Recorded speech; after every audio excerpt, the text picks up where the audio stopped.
are invaded by the hiss, an otherworldly force.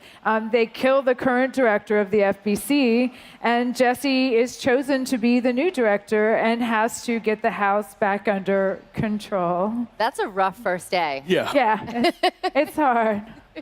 Now, there's also, it seems like there's this, with the supernatural aspect, I know we're looking at this right now. I don't want you to give anything away, but can you tell us a little bit about how that affects the gameplay?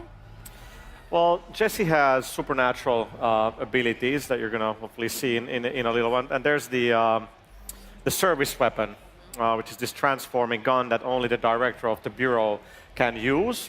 Like Excalibur, Yeah. And then you have the supernatural abilities. But like what we're seeing here now is kind of one of the things you want to do with the game is kind of juxtaposition of the mundane and then also the sort of craziness. There's plenty of that. Plenty of that in the game. So this clip is from the behind closed doors demo that we're showing here at E3. Just wanted to give people a sneak peek of it. I should maybe be quiet and let the images speak for themselves. Yeah, this is normal.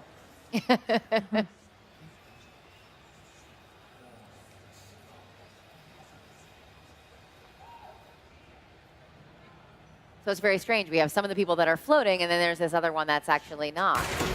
Oh, there we go. That's there we go. So that's the shield, and you can kind of see we have these reactive environments in the game.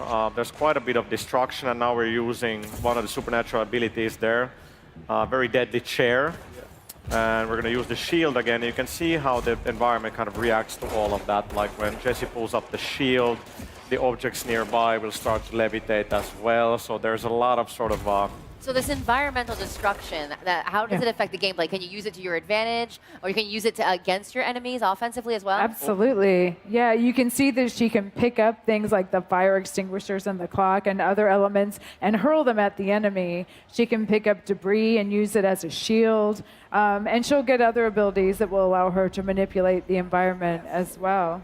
They're really trying to build like this sandboxy kind of thing with control, because you have your abilities, you have the service weapon, so players will have a lot of choice in kind of how to approach things, and of course they can cause a lot of really good-looking destruction.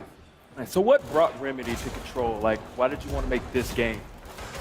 Well, it's Sam Lake's vision, and as he was making some other games, working on Alan Wake and Quantum Break, he had some ideas that didn't entirely fit into those games, and so he sort of made a mental note that they were something he wanted to pursue in the future. And so coming out of Quantum Break, he revisited those ideas and had the oldest house idea, this sort of world within a location, constantly transforming and branching, otherworldly place. And from that, this whole idea of the Bureau rose, and we have control. Now, we know that she is trying to defeat the hiss and also figure out what this whole, trying to get control of this whole Bureau is. Are there certain quests that she goes on? Is there tasks that she has to do to get to the next level? Is it broken up like that, or is it more like open world? Well, she's the director, so the director has lots of different jobs.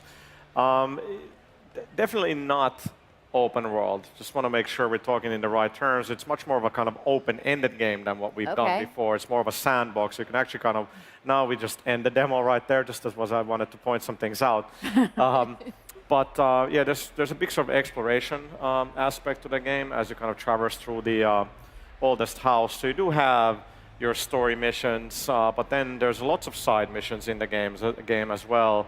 And story is really important at Remedy. So all the side missions we do want them to be sort of closely tied together with the rest of the story, and they're going to give you a lot more on the characters you meet along the way. Not everybody's going to be hostile in the oldest house. And then on top of that, there's going to be some really challenging gameplay that we're not going to talk about just yet. All right, I like it. Gives dark. Now, once again, we're seeing her service weapon here. Is this the iteration of it for the whole game, or are there ways to upgrade it as you meet potentially harder villains? Great question. So the service weapon, so it transforms. So there's going to be different forms. So it's always the same weapon, but as you progress through the game, you'll get different forms. So in the demo, we're using grip and shatter, which is kind of like a pistol, and then the other one is a little bit like the like a shotgun, just a lot cooler than your regular shotgun. But then there's going to be several other forms available as Jessie progresses through the game. Okay, so her weapon will upgrade and her other psychic powers will get upgraded as well as you play throughout Control. Absolutely. She can mod and upgrade both her abilities and her weapons. Yeah, so these guys that you see her fighting, these are actually Bureau agents that have been overtaken, possessed, and corrupted by the hiss. And some of them float up in the air, some of them, like this guy, attack her, and they take on different forms depending on how complete the corruption is. So she'll have a wide variety of enemies she'll have to defeat to regain control of the house. I love how calm she is. She's just strutting through there, just shooting him down. She's like, I got this. With this chair. Yeah. Well, as the game begins, she is kind of led to the oldest house, so maybe this has been her calling. Yeah, which she discovers. The missions that we're showing you, this is roughly halfway through the game. So she does have a certain level of confidence here that she did not have in the beginning when she first discovered these abilities. And a lot of the challenge of this game is her learning to master these powers that have just been granted to her and discovering their limitations and what they can do. Now, I know fans of Remedy games obviously remember Max Payne. Were there any lessons you guys learned from that game that now, along with all the new technology that's available, that you really applied to Control?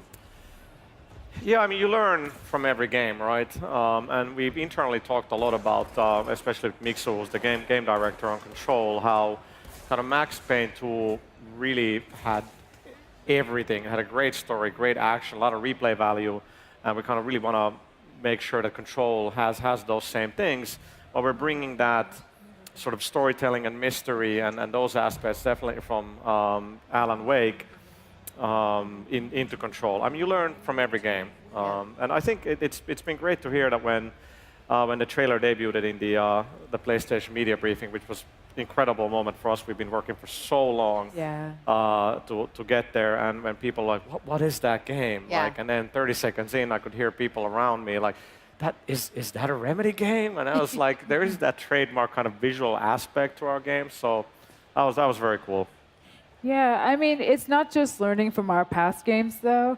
Remedy always tries to innovate with every game that we make. So we are taking some narrative risks with this one that we haven't taken with games in the past. So I think you can look forward to some new storytelling techniques from us with this that you haven't seen in previous Remedy titles. Wonderful. Yeah. Fantastic to hear. We can't wait to learn more about Control. Oh, good. I'm glad to hear that.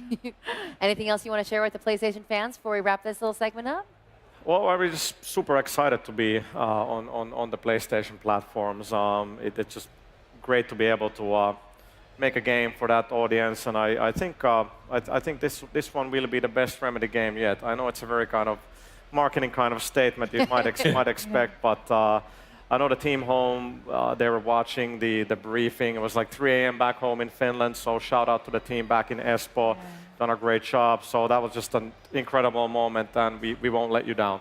Wonderful. Well, thank you so much. Thank you. Anna Thomas, thank you so much for joining us.